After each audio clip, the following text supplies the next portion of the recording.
nëse trendet aktuale në Kosovë vazhdojnë qështu,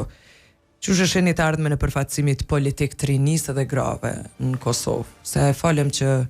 disa figura të mira nuk kandidojnë ma ose nuk hynë gara politike, në anën tjetër gratë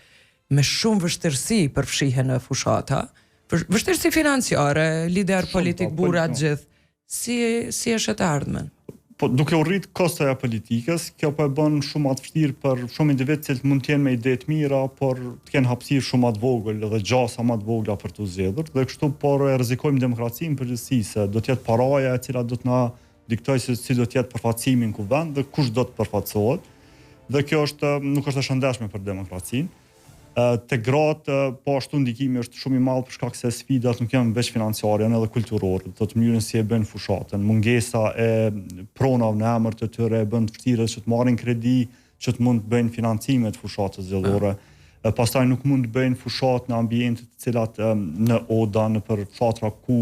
është një ambient jo shumë i përshtatshëm për gratë që të bëjnë politikë. Dhe kështu, edhe pse numri është duke u rrit, do thotë i grave të cilat zgjedhen kuvend me merit pa pas nevojë për kvotën gjinore, por cilësia është duke rënë konsiderojnë përgjithësi jo vetëm të gratë, por edhe të burrat dhe në komplet përfaqësim, për shkak të kësaj që politika nuk po shihet më si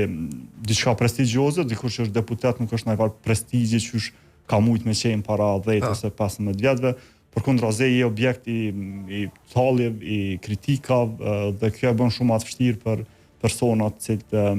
nuk janë gatshëm përballojnë gjithë këtë presion shoqëror vetëm për një përfaqësim politik në kuvend. Kështu që ardhmja po më duket e mirë për shkak sidomos të hezitimit njerëzve me integritet që të angazhohen në politikë.